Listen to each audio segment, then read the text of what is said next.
నమస్తే. ఉదయం నుంచి ఒక వార్త చక్కర్లు కొడుతుంది. హరీష్ రావు బీజేపీ పార్టీలోకి వెళ్ళబోతున్నాడు. మాజీ ముఖ్యమంత్రి కేసీఆర్ ఏడాది తర్వాత ఆయన బయటకు వస్తున్నాడు. ఇప్పటి వరకు ఆయన అసెంబ్లీకి సరిగ్గా రావట్లేదు, ప్రజాక్షేత్రంలో కనబడట్లేదు, ప్రెస్ మీట్లో కనబడట్లేదు, ఎక్కడ కూడా కనబడట్లేదు. ఎంపీ ఎన్నికల తర్వాత ఓటమి అయిన తర్వాత అడపాదడపగా అక్కడో ఇక్కడ కాస్త అట్లా ఒక 2 నిమిషాలు కనబడిపోతున్నాడు తప్పించి పెద్దగా ఎక్కడ మాట్లాడినట్టుగా లేదు. రాజకీయాల గురించి అసలు ప్రస్తావించినటువంటి సందర్భమే కనబడట్లేదు. కానీ ఏడాది తర్వాత మాజీ ముఖ్యమంత్రి, అది బీఆర్ఎస్ పార్టీ అధినాయకుడు పెట్టేటువంటి జగిత్యాలలో పెట్టుతున్నటువంటి భారీ బహిరంగ సభలో హరీష్ రావు లేకపోవడం, హరీష్ రావు అటెండ్ కాకపోవడానికి ప్రధానమైనటువంటి కారణం ఏంటి అంటే జీవన్ రెడ్డి యొక్క రాక, జీవన్ రెడ్డి బీఆర్ఎస్ పార్టీలో చేరిక ఇక్కడ హరీష్ రావుకు 100% ఇష్టం లేనట్టుగానే స్పష్టంగా కనపడతా ఉంది. అందుకోసం అని చెప్పేసి జీవన్ రెడ్డిని మొదటి నుంచి వ్యతిరేకించడం జరిగింది. ఒకవేళ కనుక పార్టీలోకి వచ్చినట్టయితుంటే మరి బీఆర్ఎస్ పార్టీని నమ్ముకొని ఉన్నటువంటి కార్యకర్తలు కానీ, బీఆర్ఎస్ పార్టీ కోసం గతంలో పనిచేసినటువంటి వ్యక్తులకి మనం అన్యాయం చేసినటువంటి వాళ్ళమైతాం. గతంలో కాంగ్రెస్ పార్టీలో ఉన్నప్పుడు ఉద్యమకారుల పైన ఎన్నో రకాలైనటువంటి కేసులు పెట్టించిండు.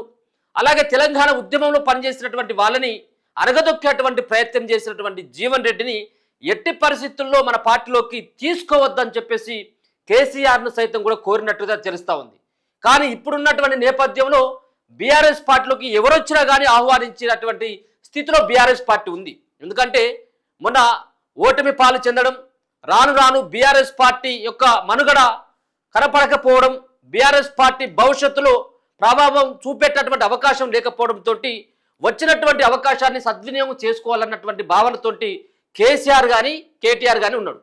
కానీ జీవన్ రెడ్డి 40 ఏళ్ళ సుదీర్ఘమైనటువంటి రాజకీయ అనుభవం ఉన్నప్పటికీ ఎక్కడా జగిత్యాలలో ఏ ఒక్క లీడర్ను కూడా ఎదగనివ్వలేదు. ముఖ్యంగా బీఆర్ఎస్ పార్టీని పతనం చేసేందుకు పనిచేసినటువంటి జీవన్ రెడ్డి వల్ల మన పార్టీకి ఒరిగేది ఏం లేదని చెప్పేసి గట్టిగా హరీష్ రావు కూడా చెప్పినట్టుగా తెలుస్తూ ఉంది. అందుకోసమే మనం ఒకసారి చూసుకోవచ్చు. జగిత్యాలకి కేటీఆర్ వెళ్ళిండు. కేటీఆర్ బైక్ ర్యాలీతో పేద ర్యాలీగా వెళ్ళి జీవన్ రెడ్డిని కలిసిండు. జీవన్ రెడ్డిని కలిసి బీఆర్ఎస్ పార్టీలోకి రా అని చెప్పేసి ఆహ్వానించాడు. దాని తర్వాత నెక్స్ట్ డేనే మళ్ళీ జీవన్ రెడ్డి ఏం చేసిండు, కేసీఆర్ ఫామ్ హౌస్కు పోయాడు. కేసీఆర్ ఫామ్ హౌస్కు పోయినప్పుడు హరీష్ రావు కనపడలేదు. జీవన్ రెడ్డి ఇంటికి హరీష్ రావు పోలేదు. జీవన్ రెడ్డి తోటి మంతనాలు కూడా చేసినటువంటి దాంట్లో హరీష్ రావు పేరు ఎక్కడ కూడా ప్రస్తావించలేదు. చివరికి ఈ జగిత్యాలలో ఈ రోజు జరుగుతున్నటువంటి బహిరంగ సభకు సంబంధించినటువంటి బాధ్యతలు సైతం కూడా హరీష్ రావుకి అప్పగించేటువంటి ప్రయత్నం చేసి ఇక్కడ ఇద్దరి మధ్యలో అంటే జీవన్ రెడ్డికి అండ్ ఇక్కడ హరీష్ రావు మధ్యలో కొంత సయోధ్య కుదిర్చేందుకు ఈ యొక్క బాధ్యతలన్నీ కూడా కేసీఆర్ చాకచక్యంగా హరీష్ రావుకి అప్పగించాలన్నటువంటి ప్రయత్నం చేసినప్పుడు కూడా ఆ సభ ఏర్పాట్లలో ఇక్కడ హరీష్ రావు ఎక్కడ కూడా నిమగ్నమైనట్టుగా మనకు కనపడలేదు. కాబట్టి ఆయన ఈ సభకి పూర్తి స్థాయిలో దూరం ఉన్నాడు. సో దూరం ఉండడం ఓకే, కానీ ఢిల్లీకి ఎందుకు పోయింది అనేది పెద్ద ప్రశ్న.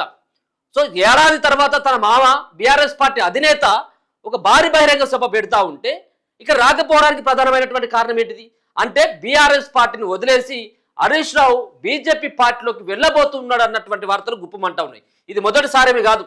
ఈ హరీష్ రావు పైన ఇటువంటి వార్తలు చాలా సందర్భాల్లో వచ్చినాయి. ఇప్పుడు ఉన్నటువంటి బీఆర్ఎస్ పార్టీ ఎప్పుడైనప్పటికీ కూడా అది బీఆర్ఎస్ పార్టీలో ముఖ్యమంత్రి అయితే తన కొడుకుని ముఖ్యమంత్రిగా చేసుకుంటాడు తప్పించి హరీష్ రావుకి అవకాశమే లేదు. సో ఇక్కడ ఇద్దరి మధ్యలో కేటీఆర్ అండ్ హరీష్ రావు మధ్యలో పచ్చగడ్డి వేస్తే బగ్గుమన్నటువంటి తీరుగా విభేదాలు ముదిరిపోయి ఉన్నాయి. కాబట్టి ఒకరిపైన ఒకరు అక్కడే సిద్దిపేట కావచ్చు, సిరిసిల్ల కావచ్చు, ఇక్కడ ఉన్నటువంటి మెదక్ జిల్లాలో కావచ్చు, ఇట్లా హరీష్ రావు వర్గం కేటీఆర్ వర్గంగా తయారైపోతుంది. అంటే సంబంధించి హరీష్ రావు సంబంధించినటువంటి వాట్సాప్ గ్రూపులలో కేటీఆర్ సంబంధించినటువంటి నెగిటివ్ వార్తలు వస్తూ ఉంటాయి. అలాగే హరీష్ రావు సంబంధించినటువంటి దాంట్లో కేటీఆర్ దాంట్లో హరీష్ రావు నెగిటివ్ వార్తలు వీళ్ళంతా కూడా స్ప్రెడ్ చేసుకుంటూ ఉంటారు. అంటే ఇది బహిరంగ రహస్యమే. వీళ్ళిద్దరి మధ్యలో ఎలాంటి సంబంధించినటువంటి సన్నిహిత్యం లేదు. కేవలం ఇటువంటి ఒక ఫోటో కనబడతా ఉంటుంది, బహిరంగంగా కొన్ని ఫోటోలు కనబడతా ఉంటాయి, కొంత నవ్వుకున్నట్టుగా ఏదో. ఇది కేవలం తాత్కాలికమైనటువంటి పలకరింపే, ఆత్మీయ పలకరింపు మాత్రం, తాత్కాలికమైనటువంటి ఆత్మీయ పలకరింపే తప్పించి ఆ మనసులో ఉన్నటువంటి ప్రేమ కాదనేది చాలా మంది యొక్క భావన. కాబట్టి హరీష్ రావుని పక్కన పెట్టేసి కేటీఆర్ఏ పూర్తి స్థాయిలో జీవన్ రెడ్డిని పార్టీలోకి ఇన్వైట్ చేయడం జరిగింది, పార్టీలోకి రమ్మని చెప్పేసి ఆహ్వానించడం జరిగింది. ఇది నచ్చకనే ఆ హరీష్ రావు ఢిల్లీకి ఇలా వెళ్ళిపోయినట్టుగా తెలుస్తూ ఉన్నది. నిజంగా బీజేపీ పార్టీలోకి వెళ్ళేటువంటి సాహసం ఇప్పుడున్నటువంటి నేపథ్యంలో హరీష్ రావు చేయబోతా ఉన్నాడు. ఒక పక్కన కూతురు దగ్గర నుంచి అనేక విమర్శలు చేస్తున్నప్పటికీ, ఒక పక్కన ఇంటి దొంగ అని చెప్పేసి అన్నది, రాక్షసుడు అన్నది, దయ్యం అన్నది, నేరుగా హరీష్ రావును పట్టుకొని నానా బూతులు మాట్లాడినప్పటికీ, నానా రకాలుగా విమర్శించినప్పటికీ కూడా బీఆర్ఎస్ పార్టీకి సంబంధించినటువంటి కేసీఆర్, అధినేత అయినటువంటి కేసీఆర్, వర్కింగ్ ప్రెసిడెంట్ ఇప్పటి వరకు స్పందించకపోవడం, స్పందించేటువంటి వ్యక్తులు ఉన్నప్పటికీ కూడా వాళ్ళకి హుకుం జారీ చేయడం, హరీష్ రావు దాంట్లో మాట్లాడినప్పటికీ ఎవరు కూడా మాట్లాడకూడదు, బహిరంగంగా కవిత పైన విమర్శలు చేయొద్దు అని చెప్పేసి కేసీఆర్ కానీ కేటీఆర్ కానీ వాళ్ళు ఆంక్షలు విధించడంతో ఎవరు కూడా మాట్లాడట్లేదు. సో మొత్తానికి హరీష్ రావు ఒక పక్కన కూతురు దగ్గర నుంచి, అంటే కేసీఆర్ కూతురు దగ్గర నుంచి ఇన్ని విమర్శల పాలవడం ఎందుకు, ఒక పక్కన ఇప్పుడు మునిగిపోయేటువంటి పడవలాగా బీఆర్ఎస్ పార్టీ తయారైపోయింది.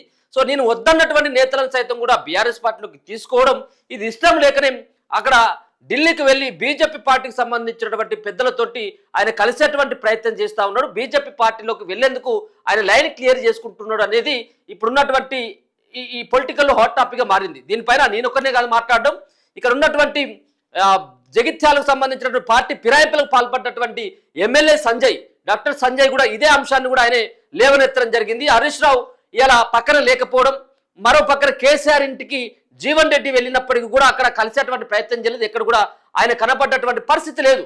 కాబట్టి ఢిల్లీకి వెళ్ళి ఆయన లైన్ని క్లియర్ చేసుకునేందుకు ఆయన వెళ్ళిండు అనేది ఆడ కాంగ్రెస్ పార్టీకి సంబంధించినటువంటి చాలా మంది నేతలంతా కూడా ఇదే అంశాన్ని కూడా ప్రస్తావిస్తూ ఉంటే, ఇక బీఆర్ఎస్ పార్టీకి సంబంధించినటువంటి నేతలు సైతం వాళ్ళు సమర్థించుకున్నటువంటి ప్రయత్నం చేయడం జరుగుతూ ఉన్నది. లేదు ఇటువంటి వార్తలన్నీ కూడా ఫేక్ వార్తలు. హరీష్ రావు ఢిల్లీకి వెళ్ళింది పార్టీ మారడానికో లేకపోతే పార్టీలోకి ఇంకోళ్ళు తీసుకురావడానికో వెళ్ళింది కాదు. ఎందుకు వెళ్ళిందంటే కాళేశ్వరం కమిషన్ సంబంధించినటువంటి తుది తీర్పు మరి అది 22వ తారీఖున ఉన్నది. సో దాంట్లో భాగంగా అక్కడికి ఢిల్లీకి వెళ్ళడం జరిగింది. అంతేకాకుండా పార్టీ ఫిరాయింపులకు పాల్పడ్డటువంటి ఎమ్మెల్యేలకు సంబంధించినటువంటి విషయంలో సంబంధించినటువంటి న్యాయపరమైనటువంటి కొన్ని కార్యాచరణల కోసం ఆయన ఢిల్లీ పయనమైంది తప్పించి ఆయన ఒక్కడే కాదు, ఆయనతో పాటు వద్రాజు రవిచంద్ర అండ్ వినోద్ కుమార్, బోయినపల్లి వినోద్ కుమార్, వీళ్ళు కూడా ముగ్గురు కలిసి అక్కడికి వెళ్ళడం జరిగింది తప్పించి పార్టీ మారడానికి కాదు అనేది మాత్రం చెప్తా ఉన్నారు. సరే ఏదేమైనప్పటికీ కూడా ఈ రోజు బహిరంగ సభ ఉన్నది. ఈ రోజు జగిత్యాలలో ఇంత పెద్ద మొత్తంలో 1 ఇయర్ తర్వాత బయటకు వస్తున్నటువంటి కేసీఆర్ పక్కన ఉండాల్సినటువంటి హరీష్ రావు ఇయాలనే ప్రత్యేకంగా ప్రోగ్రాం పెట్టుకోవడానికి ప్రధానమైనటువంటి కారణం ఏమై ఉండొచ్చు అంటే, ముఖ్యంగా జగిత్యాలలో జీవన్ రెడ్డి యొక్క రాకని వ్యతిరేకిస్తున్నటువంటి హరీష్ రావు మాటను కాదని చెప్పేసి తీసుకుని వచ్చి పెద్దగా పెట్టాల్సినటువంటి మీటింగ్ కాదు అనేటువంటి భావనతో ఇక్కడ ఉన్నట్టయితే అటెండ్ కావాల్సి వస్తుంది. కాబట్టి మనం ఢిల్లీకి వెళ్ళాలన్నటువంటి ప్రయత్నం చేసిందనేది కొంతమంది చెప్తున్నటువంటి మాటగానైతే చెప్తాను. ఏదేమైనప్పుడు కూడా రానున్నటువంటి భవిష్యత్తులో ఏ విధంగా ఉండబోతా ఉంది పరిణామాలు, మామను వదిలేసి పార్టీని వదిలేసి హరీష్ రావు ఇప్పుడున్నటువంటి సందర్భంలో బీజేపీ పార్టీ వైపు చూసేటువంటి అవకాశం ఉంటుందా లేదా అనేది చూడాలి. రాజకీయాల్లో ఎప్పుడైనా కానీ ఎవరు కూడా శాశ్వతంగా పార్టీని పట్టుకొని ఉన్నటువంటి నాయకులు మ్యాక్సిమం దరిదాపు 90% ఎవరు కూడా ఉండరు. కాబట్టి మావ పార్టీ అది లేకపోయినట్టు నాన్న పార్టీలకు వెళ్ళే కవిత బయటికి వెళ్ళింది. అట్లాంటిది మామ పార్టీలకు వెళ్ళి హరీష్ రావు వెళ్ళడు అన్నటువంటి గ్యారంటీ అయితే ఏది లేదు కదా. సో ఏమైనా జరగవచ్చు, ఫ్యూచర్లో చూద్దాం ఏం జరగబోతా ఉందని. మొత్తానికైతే ఈ టాపిక్ హరీష్ రావు ఢిల్లీ పర్యటన, జగిత్యాలలో కేసీఆర్ పర్యటన నేపథ్యంలో ఢిల్లీకి పయనమైనటువంటి హరీష్ రావు బీజేపీలోకి కలవబోతా ఉన్నాడు, బీజేపీ పెద్దలని ఆయన కలవబోతా ఉన్నాడు అన్నటువంటి వార్త మాత్రం ఇప్పుడైతే చెక్కలు కొడుతా ఉంది. చూస్తూనే ఉండండి మన తొలి.